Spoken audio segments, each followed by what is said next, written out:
ទូតហ្វ្រាំងឡង់ថ្មីបដិញ្ញាពង្រឹងនិងពង្រីកកិច្ចប្រតិបត្តិការជាមួយនឹងកម្ពុជាឲ្យកាន់តែមានភាពរីកចម្រើនលោកជំទាវគ្រីស្ទីណាកូវ៉ាចាសាន់តូប៉ូឡូសអគ្គរដ្ឋទូតហ្វ្រាំងឡង់ប្រចាំកម្ពុជាដែលមាននិវត្តនស្ថាននៅទីក្រុងបាងកកបានបដិញ្ញាពង្រឹងនិងពង្រីកកិច្ចប្រតិបត្តិការជាមួយនឹងកម្ពុជាឲ្យកាន់តែមានភាពរីកចម្រើនបន្ថែមទៀតលោកជំទាវបានលើកឡើងបែបនេះនៅក្នុងជំនួបជាមួយនឹងសម្ដេចមហាបវរធិបតីហ៊ុនម៉ាណែតនាយករដ្ឋមន្ត្រីនៃកម្ពុជានៅរសៀលថ្ងៃទី12ខែមីនាឆ្នាំ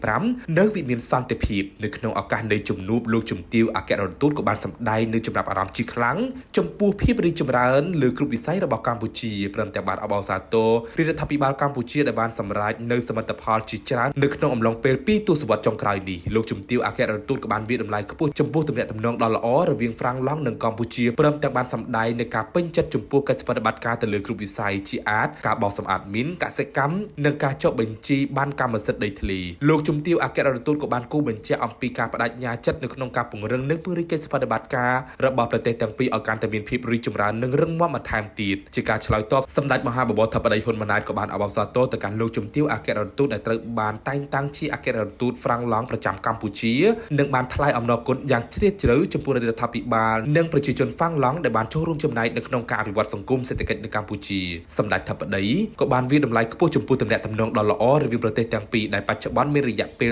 55ឆ្នាំមកហើយជាមួយគ្នានេះសម្ដេចធិបតីក៏បានជឿជាក់ថាទូនីតិរបស់លោកជំទាវអគ្គរដ្ឋទូតនឹងចូលរួមចំណែកបន្ថែមទៀតនៅក្នុងការពង្រឹងនិងពង្រីកទំនាក់ទំនងនិងកិច្ចប្រតិបត្តិការរវាងប្រទេសទាំងពីរឲ្យមានភាពរីកចម្រើនបន្ថែមទៀតសម្ដេចធិបតីបានលើកឡើងអំពីការដាក់ចេញនូវគោលនយោបាយនិងវិធានការយ៉ាងចាំបាច់របស់រដ្ឋាភិបាលសម្ដៅទៅលើការលើកកម្ពស់ជីវភាពនិងសុខុមាលភាពរបស់ប្រជាពលរដ្ឋតាមរយៈការពង្រឹងវិស័យសុខាភិបាលការអប់រំការបណ្ដុះបណ្ដាលវិជ្ជាជីវៈនិងការបង្កើនការងារព្រមទាំងការជំរុញការតភ្ជាប់ Digital និងការអភិវឌ្ឍប្រកបដោយចីរភាពសម្ដេចធិបតីនិងលោកជំទាវអគ្គរដ្ឋទូតក៏បានពិភាក្សាអំពីសក្តានុពលនៃកិច្ចប្រតិបត្តិការទៅលើវិស័យ Digital បរិស្ថានពាណិជ្ជកម្មវិនិយោគនិងធុរកិច្ចជាពិសេសលើសារៈសំខាន់នៃនិវត្តន៍និងការបង្កើតប្រព័ន្ធអេកូឡូស៊ីសម្រាប់ការអភិវឌ្ឍសហគ្រាសធុនតូចនិងមធ្យមសម្ដេចមហាបវរធិបតីបានលើកទឹកចិត្តទៅកាន់លោកជំទាវអគ្គរដ្ឋទូតបន្តតភ្ជាប់នៅទំនាក់ទំនងនិងសហការយ៉ាងជិតស្និទ្ធជាមួយក្រសួងស្ថាប័នរបស់កម្ពុជាដើម្បីជំរុញឲ្យកាន់តែមានភាពខ្លាំងក្លាបន្ថែមទៀតនៅកិច្ចប្រតិបត្តិការរវាងកម្ពុជានិងហ្វ្រាំងឡង់